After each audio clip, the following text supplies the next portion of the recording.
አግብተህ ልጆች አፍርተህ ልጆችን አይቼ በሞት አይቆጭ አፈቅራለሁ ግን ቶሎ ሰለቻለሁ። እውነት የቤት እመቤት ይላል። እኔ ጸልያለሁ ለሶፎንያስ የሮቤልን ያዳነ አምላክ ሶፎንያስን ያድነው። በጋዜጠኛ ሶፎንያስ ጉዳይ አሻም ቲቪ መግለጫ ሰጥቷል። መስላት ቮይሱ ምን እንደሚታቃለ ጉዳዩ ምን ያህል ጥልቅ እንደሆነ በጣም ሰፊ እንደሆነ። ሰላም እንደምን አላችሁ? ያላችሁበት ሰላምታ ይድረሳችሁ። ሰሞነኛ መነጋገሪያ የሆነው እንግዲህ የጋዜጠኛ ሶፎንያስ ጉዳይ ነው። እንግዲህ በማህበራዊ ሚዲያ ገጹ እንደተናገረው ወደ ጸበል ሄጃለሁ ራሴን ለማከም በሚል አንድ ፖስት አስቀምጦ ነበር። ይህንንም እንግዲህ በማህበራዊ ሚዲያ በፌስቡክ አካውንት እነጊጡ ተመስገኑላ ፖስት አድርጎት ነበር። ይህን ነገር እንዴት ታዩታላችሁ? ከምን አንጻር ትመለከቱታላችሁ? በህግ መጠየቅ ነው ያለበት ወይስ ወደ ጸበል ነው መሄድ ያለበት የሚለውን ነገር እናንተ የምታስባችሁ ኮሜንት ላይ አስቀምጡ። እጅግ በጣም ልባችን ሲነካና ሲሰማ የነበረ የእናቱ ቃል ነበረ። እስቲ በጣም ያማል፣ በጣም ከብዳይ ደረጃ የጠበቁትም ነበር። ሶፎንያስ ከብዙ ሰዎች ጋር ይግባባል፣ ጥሩ ስራዎችን ይሰራል፣ የተሻለም ህይወት ያመጣል ብለው እናቱ ተስፋ ከጣሉበት ልጃቸው ይህን ነገር መመልከታቸው አይምሯቸው ላይ በጣም ከባድ ነገር ነው የሚከሰተው ብለን ሁላችንም ስጋት ላይ ያለ ነው። እናቱን የክብር እንግዳ አድርጎ በሆነ ፕሮግራም ላይ ብቻ ይህን ቃል በቃል ተናግሮ ነበር። እስቲ ሰምተን ነው እንመለስ። ምንድነው ትልቅ ደረጃ ደርሰልኝ አግብተህ ልጆች አፍርተህ ልጆችን አይቼ በሞት አይቆጭ እንግዲህ አግባ እውነት እንዳትሞኝ ሶፎንያስ፣ እንደመከርኩ እግዚአብሔር የሰጠህን ብቻ አግባ። መልክ አይመረጥም። ምክንያቱም መልኳ መጥፎ ቢሆንም እቺ ልጅ በጣም አስተዋይ ልትሆን ትችላለች። ስለ ቤቷም ስለ ልጆቿም ስለ ማንኛውም ነገር አሳቢ ትሆናለች። እግዚአብሔር ከእንትን የተመረጠች ሰማችሁት መልኩ ለእናቱ በሰዓቱ ቃል ገብቶ ነበር። የእናቱ አደራ መልክ አትምረጥ፣ በቃ ሁሌ አግባና ልጅ ውለድ ብሎ ሲመክሩት ነበረ በዚህ ፕሮግራም ላይና ዛሬ ላይ ይሄን ነገር ሲሰሙ ምን አይነት ስሜት ሊሰማቸው እንደሚችል ሁላችንም ልንረዳው እንችላለን። በጣም ከባድ ነው። እናቶቻችን ምን ያህል ለኛ ክብር እንዳላቸው ፍቅር እንዳላቸው ምን ያህል እንደሚተማመኑብን በዚህ ደረጃ ከኛ ደግሞ ያልተጠበቀ ነገር ሲገኝ ምን አይነት ስሜት እንደሚሰማቸው እግረኛው ሚዲያ በጣም ሰንታቸው ነበር። በዚህ ሰዓት ይሄን ቪዲዮ ስንመለከት ግን የሆነ ነገር ይዞ ነበር ማለት ነው በሰዓቱና እስቲ በጥቂቱ አድምጠን እንመለስ። ተገቢ ያልሆነ ነገር ሰምቻለሁ ይሄ ነው ታዋክ አስተሳሰም። እሺ ችግር የለውም። አሁን ለጊዜው እረፍት ላይ ነኝ። በሳምንት 2 ቀን ዜና አነባለሁ። ሬዲዮ ፕሮግራም አለኝ። ስፖንሰሬ ነው ዛሬ እሰራለሁ። ከዛ ውጭ ቤት ነኝ። የቤት እመቤት ይላል ማለት ነው። የቤት ቤት ቁጭ አይስት የሚቀመጥ ማለት ነው። እናቶቻችን የቤት እመቤት አይደል? ትቀመጣለህ። ቢዚ በሆነ ደስ ይለኝ ነበር። ድሮ በጣም ቢዚ ነበር። በዚህ አውድ ነው የተረዳኸው? የቤት እመቤት ሌላም ትርጉም አለው። እሺ አይጃንተ ደግሞ አገራ ሰንጥቅ አይደለም። ሌሎቹ ቴክስቶችም አሉ እንደዚሁ እና ለምሳሌ አሁን እዚህ ጋር የቤት እመቤት ስትል አንድ ኢንተርቪው ላይ ደግሞ በጣም ቆንጆ ነበርኩ የሚላየው ሸበላ እንዲያውም የወንድ ቋንቋ ነው። ቆንጆ ግን የሴት ቋንቋ የሴትና አውሰም ወንድ ልጅ አውሰም ነው የሚባለው። ግን ራሱ ቆንጆ ነበርኩ የሚል ቃል ተጠቅመው ሁሉ ስታወራ ሰማሁና ቁንጂና፣ መዋብ፣ መኳኳል እንደዚህ የሴት ቋንቋዎች ናቸው። ከቋንቋ ግድፈት ነው። አይ ኖርማል ቋንቋ ነው። የጋራ መግባቢያ ቋንቋ ነው። የጋራ አይደለም። እኔ ለምሳሌ አውቃለሁ። እኔ ወንድ ቆንጆ ነኝ ሲል አላልፍም። ልክ አሁን እንደጠየቅኩ ምን ማለትህ ነው እለዋለሁ። ተው እንጂ ቆንጆ ወንድ ቆንጆ ሴት ነው። ሴት ናት ቆንጆ የምትባለው። ቁንጅናዋ ተብሎ የሚገለጸው በነገር ላይ የሴት ልጅ ቁንጅናዋ ድንግልናዋ ነው።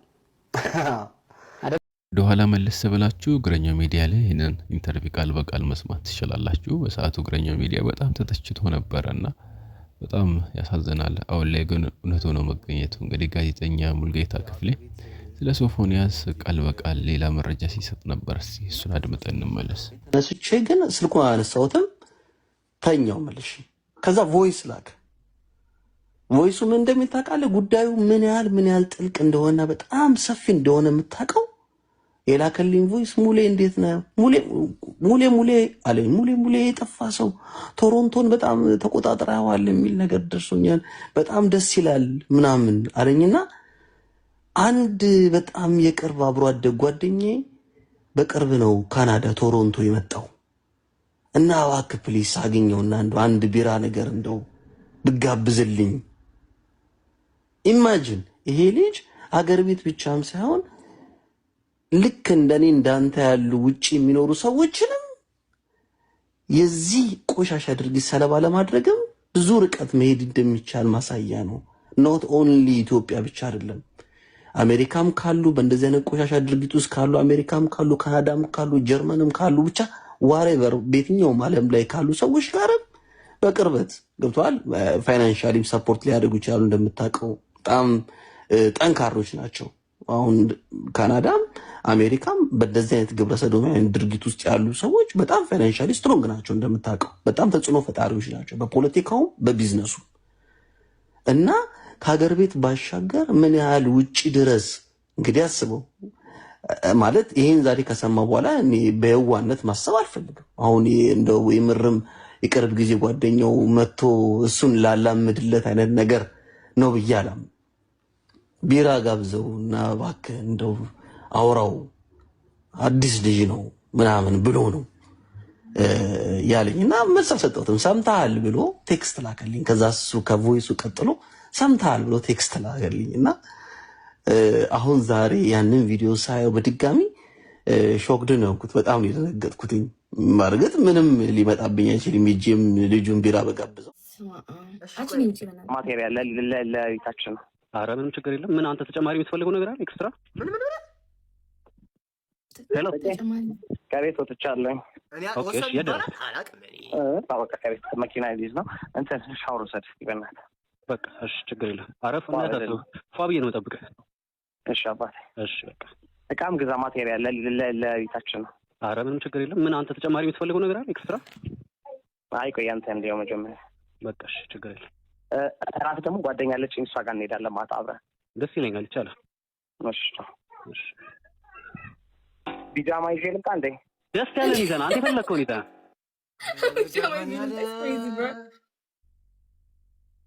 እንዴ ስሚ፣ ይሄ ዲዲ ቢያገኘው ነው አለ አንተ ጋር በእኔ ሳይዝ አይሆን፣ የኔ ሳይዝ ነው አይሆንህማ። አንተ ትንሽ ሳይዝ ከኔ ተለቅ የሌለ ሰው ሊጠብ ይችላል። ከቻልክ ይዘና ራሳችሁ። እሺ እሺ።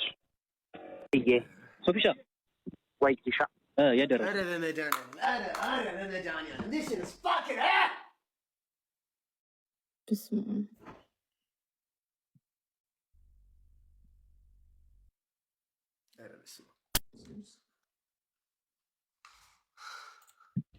አሊት እየደረስኩ ነው። ገና ከአዲስ አበባ ልወጣ እንዳያውቅ ነገሩ። አይ ስለምታደርግ ችግር የለውም ትደርሳለህ። ፏ ብለሃል። ኧረ ምንም እንዳያሳስብህ። እኔ እኮ መጀመሪያም ነገር ያለው መተህ ብታየው ነው የሚሻለው። ሰርፕራይዝ እንድትሆን ብዬ ስላሰብኩ ነው። ጥልቀቱን አይደል ለዛ ነው። እና ግቢው ግን ይመቻል። በእናትህ ሰው ይበዛል። እውነት ለመናገር ለአንድ ተከራይ ብቻ ነው ያለው። ከላይ እሱም ወንድ ነው፣ ከላይ ነው ብቻውን ነው የሚኖረው። ከዛ ባለፈ ከታች ነው ግራውንድ ላይ ያለው አፓርታማ ነው። ከታች ነው ያለው አፓርትመንት ላይ ነው የምትኖረው? አዎ ከታች ነው ያለው። አንዱ ተከራይ ሻወር ምናምን አለው እንዴ? ኧረ ተው አፓርትመንት እያልኩ ሻወር አለ ትለኛለህ? የለውም። ኧረ በደንብ ነው ያለው። የሞቀ ወይስ ቀዝቃዛ? ማሞቂያም አለው ማቀዝቀዣም አለው። አይጠራም። አልጋው ሲበቃል? በቂ ነው በቂ ነው። እሺ በቃ ሁኔታውን አይተን እንጠራለን። ሁኔታውን አይተን እንጠራለን። ግን የሚያስፈልግ አይመስለኝም። ምን የሚያስፈልጋል? ሰው ካስፈለገ ያው እሱ እንዳንተ ምርጫ ነው። ለልጁ ነገር እንዳይደክም ታዲያ ነግሬዋለሁ እኮ ለእሱ እንዳይደክም። ኧረ ምንም ችግር የለም። እሺ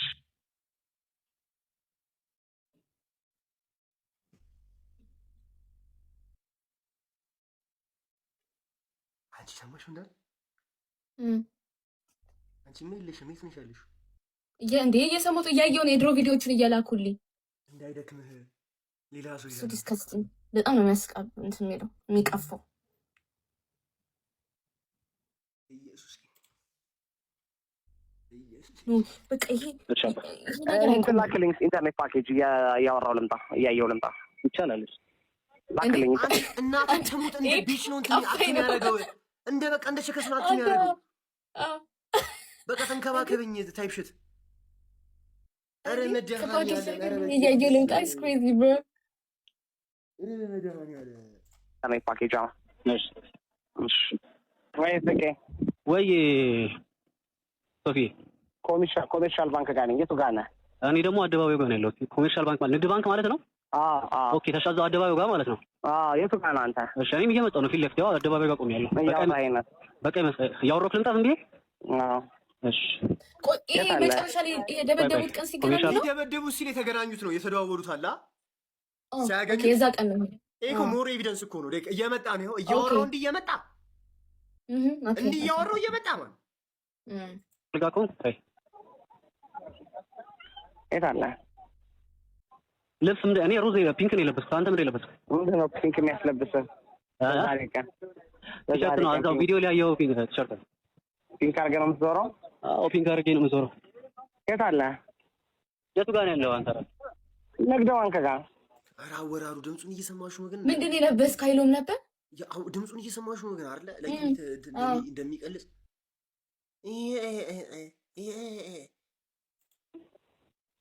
ታዲያ እኔ ቆሜያለሁ። የት አለ? ንግድ ባንኩ ጋር። ያሳዝነው ጋዜጠኛ ሶፎንያስ የመመለስ እድል ነበረው። ምክንያቱም እግረኛ ሚዲያ ላይ ከቀረበ በኋላ ራሱን ቆሞ ብሎ ቢያስብ ኖሮ ከዛ ነገር የመውጣት አድቫንቴጅ ይኖሮ ነበረና ዛሬ ላይ ወደ ጸበል ሄጃለሁ ብሎ ያወራው ቃል የተሳተ ወደ ጸበል መሄድ እንደነበረበት በራሱ ካወቀ የዛን ጊዜ መሄድ ይችል ነበርና አንዳንድ ጊዜ እኔ ስጋት ምንድነው እንደዚህ አይነት ቤተ እምነት ቦታዎች መደበቂያ ስፍራዎች እንዳይሆኑ መሸሸጊያዎች እንዳይሆኑ። ምክንያቱም ዛሬ እሱ እንዲያለ ነገም ደግሞ ሌላም ሰው እንዲማይልበት ምንም አይነት ምክንያት የለምና ይሄን ነገር እንዴት ትመለከታላችሁ?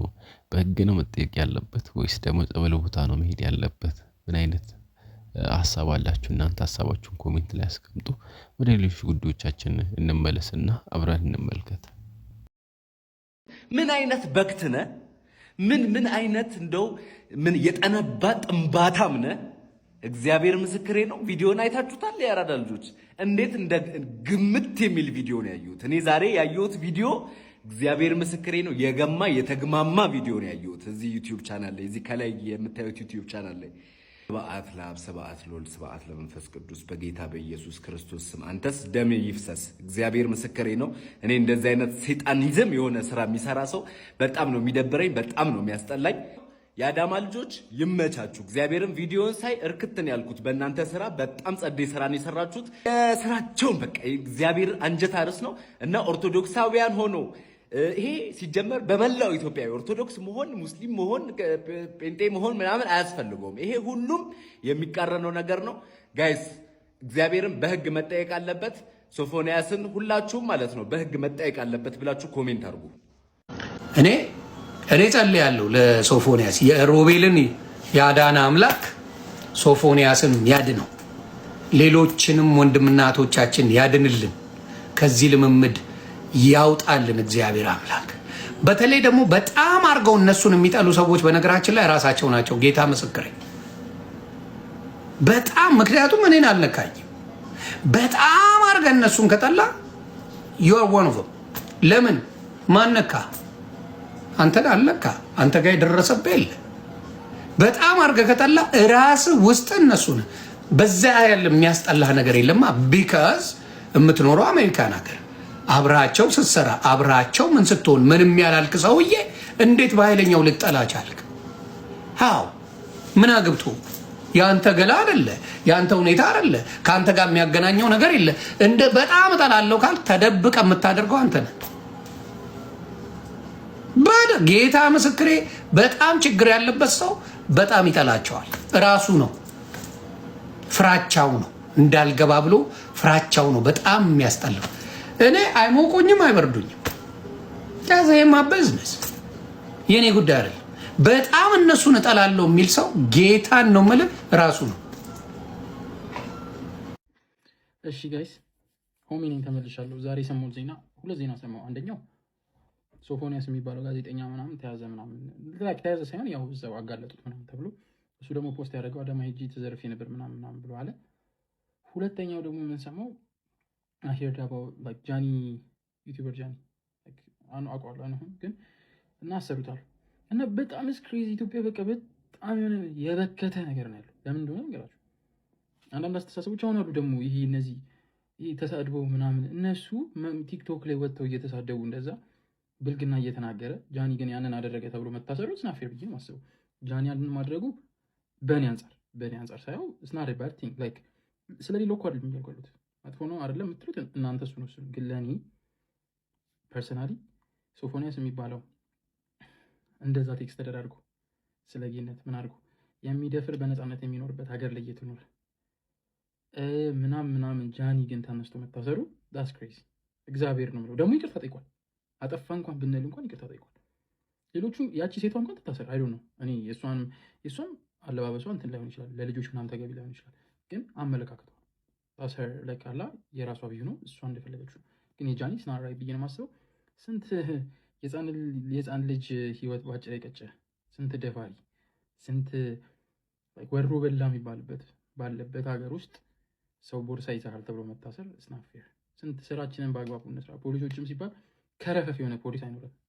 አይኑ አሁን ይህን ስትወት ልትሳደቡ ትችላላችሁ፣ አብይ ምናምን ብላችሁ። ግን እውነታው ሀቁ ከረፈፎች፣ እግዚአብሔርን ከረፈፎች። እዛ የቂጥ ፎቶ እየተላላከ ስንት ነገር የሚደራረግ ሰው እያለ እዚህ የሚሰራ የሚተጋ ሰው ይታሰራል። እና ዳስ ክሬዚ። ይሄን ለማለት ነው። እና እኔ ባለፈው የለቀኩት ቲክታክ ወደታች ሄዳችሁ ሃሎዊን ላይ እንደዚህ ነፃ የሚሆንበት ጊዜ ይመጣል ብዬ ነበር። ገብታችሁት እግዚአብሔር ይኸው። እና ማሰብ ያለባችሁ ይሄ ሰውዬ ሶፎንያስ የተባለው ከስንት ሰው ጋር እንደ ቴክስት ተደራርጎ እንደሄደ አስቡት። አሁን እኔ ለምሳሌ አሩ ነው አንድ ነገር ደፍሬ ቴክስት ለማድረግ ያን ነገር በጣም መለመድ አለበት ብዬ ማሰብ አለብኝ። ቢካስ ምጋለጥ ስለሆነ እና እንደተለመደ ብሎ ስላሰበው መሰለኝ። እና ኢትስ ክሬዚ በጣም ውስጡን ስንት ሰዎች እንደሚኖሩ እርግጠኛ ነኝ። እና እግዚአብሔር ይጠብቀን ከእንደዚህ አይነት ነገር ይሰውራል። እና ደግሞ ሼር እያደረጋችሁት ይሄን ነገር የሚገባውን ምንድን ነው የሚባለው የሚገባውን ሳናደርግ የማይገባውን ስናደርግ ሌላ ነገር ውስጥ እንዳንገባ ብዬ አስባለሁ። እና በጣም አጸያፊ ነገር ነው የእነ ሶፎንያስ የተባለው ነገር በጣም አጸያፊ ነገር ነው። እና ደግሞ ልጁ ራሱ ዋን ሂ ቴክስትድ ዊዝ ሂም አሮ ነው እኔ አይ ዶንት ፊል ኮምፎርታብል ላይክ የተጻጻፉ ቴክስት ራሱ በጣም ብርድ ነው። እሱን ለማወጣጣት ነው ብሎ የጻፈው ቴክስት አይ ዶንት አንደርስታንድ። እንደዛ ተብሎ ራሱ መጻፍ መቻለ ታስ ክሬዚ። እኔ ባላወጣጣው መርጣለሁ። እኔ ላይ እንደዛ ተብዬ ከምጻጻፍ ሳይወጣጣው ይቀር ይሻለኛል። እሱን ለሌላ ሰው አስቤ ነው ብትል እንኳን እንዴት ነው የሚጣፍጥ ምናምን ብለህ የምትጽፈው? አይ ዶንት አንደርስታንድ። ብቻ እግዚአብሔር ይቅደም። ሌላ ምንም አይደለም። እኔ ብቻ ያሳዝናል። ጋዜጠኛ ሶፎንያስን ተዉት። ለሱ ለፈጣሪው አለው እግዚአብሔር ይቅር በለው። እውነትም ስህተቱን አድርጎ ከሆነ ትኩረት ማድረግ ያለብን ግን ችግሮች ላይ ይሁን። በእውነቴን የምነግራችሁ ባለፈው ጊዜ ሁላችንም የበኩላችንን የራሳችንን ነገር ብንወጣ ውስጥ ለውስጥ ተቺዎች ባንሆን የሚሰማንን ነገር ብንጋፈጥ ማንም የማያስተካክልበት መንገድ የለም። ማለት ባለፈው አሁን ስለ ቲክቶክ አዋርድ ላይ በርካታ ቅሬታዎች ተነስተው በተነሱት መሰረትም አሁን እንግዲህ ፖሊስ እነዛን ልጆች ለምርመራ እንደወሰዳቸው ሰማን። ይህ የሚያሳየው ምን መሰላችሁ? እኛ ትኩረት ማድረግ ያለብን በማህበራዊ ሚዲያ መምጣቱ እንደ ሀገር ባህላችንን እንዳይበርዝ የነበሩ ነገሮቻችንን እንዳያሳጣን ሁሉም የበኩሉ የሚቻለውን ነገር ማድረግ ነው እንጂ የሆነ ሰው ብቻ ስለተጋለጠ ችግሩ እዛ ሰውዬ ጋር ነው ብቻ ብሎ ሆይ ማለትም አይጠበቅብንም። ሁሉም ሰው በድሏል። እንደገና ደግሞ እግዚአብሔር የሌለው ነውር ትንሽም ሆነ ትልቅ ማንም ሰው ሊያደርገው ይችላል። ስለዚህ ችግሩ ላይ ነው መስራት ያለብን ብዬ ነው የማምነው። እና በርካታ ሰዎች ጉድጉድ እያለን ያለ ነው። እኔ ማታ በድርጊቱ በጣም ደንግጫለሁ። ባየሁት ነገር በጣም አዝኛለሁ። በተለይ እኔን ልቤን የነካኝ ስሜት ውስጥ የነካኝ ልጆቻችን ለዚህ ያላቸውን አረዳድና እውቀት በዛው መመልከት ስለቻልኩ እግዚአብሔር እንዲጠብቅልን ሁላችንም የበኩላችንን እንድንወጣ ነው። እና በሚዲያ ምን ያህል ብንሰራ መንግስትም ራሱ አብሮ ሊቆም እንደሚችል ነገሮችን ለሆነ አካል ችግሮችን ለሆነ ሰው ብቻ መስጠት የለብንም። በተለይ ደግሞ ተመልካች የሆንን ሰዎች በኮሜንት ለምሳሌ የእናንተ ትብብር ይህን ነገር በጣም የምታወገዙ ከሆነ ቪዲዮ ወታችሁ ፊት ለፊት መስራት የማትችሉ ከሆነ እንኳን ሀሳቡ የሚስማማችሁ ከሆነ በቅንነት ከዛ ጎን ነኝ የሚለውን ነገር ማሳየት አለባችሁ እና እየሰሩ ያሉ ልጆች አሉ እና ደግሞ የሚሰሩትን በማበረታታት ይህን ነገር መቃወም ትችላላችሁ። ለውጥ ይመጣል ሁሉም ሰው ከሰራ ማለት ነው። አመሰግናለሁ። አሻም ሚዲያም እንግዲህ ያው መግለጫ አውጥቷል። ጋዜጠኛ ሶፎኒያስ ጋር የነበረውን አግሪመንት ሙሉ ለሙሉ ሰርጅ ያለሁኝ ከዚህ በኋላ ሶፎኒያስ ይባል አጋር የለኝም አብሬው ሰራው በሚል መግለጫ አውጥቷልና እንግዲህ ያው ከስራውም ታግዷል ማለት ነው። እንደዚህ አይነት ነገር ግን በጣም ከባድ ነው። በስራ መታገድ ብቻ ቢቆም አይመስለኝም። ምክንያቱም እንደዚህ አይነት ነገሮች አሁን ላይ መመልከት ያለብን ይሄ ፊት ለፊት የወጣ ነው። ፊት ለፊት ያልወጣውን ደግሞ ቤት ይቁጠረው። ይሄ ነገር ማለት ሶፎኒያስ ጋር ብቻ ነው ያለው ማለት አይደለም። ብዙ ሰዎች ጋር ይኖራል እንደዚህ አይነት ነገሮች። ዛሬ ትክክለኛ እርምጃ ትክክለኛ መማሪያ ካልተደረገ ነገር ሌሎችም እንደዚህ ብቅ ብቅ የማይሉበት ምንም አይነት ምክንያት የለምና እባካችሁ ልጆቻችሁን፣ ወንድሞቻችሁን፣ ቤተሰቦቻችሁን ከእንደዚህ አይነት ጉዳዮች ጠብቁ ለማለት እወዳለሁ። እንግዲህ ቲክቶከሮቹ በመጨረሻም በአለባበሳቸው ጉዳይ ወደ ማረሚያ ቤት እንደሄዱ መረጃዎች ያሳያሉ። ጃኒ ግን ይቅርታ ጠይቆ ነበረ። ለሱም ደግሞ ይቅርታ ይደረግለት የሚል የተለያዩ ቻሌንጆች ተጀምረዋል። እናንተስ ምን ትላላችሁ በዚህ ጉዳይ ላይ? ይቅርታ ይደረግለት የተባለበት ምክንያት ምንድነው? እሱ ከነሱ በፊት ቀድሞ ይቅርታ ጠይቋል የሚል ነው። እንግዲህ እናንተስ ምን ይመስላችኋል? በሌሎች መረጃዎች እንገናኛለን። እስከዚያው ድረስ ሰላም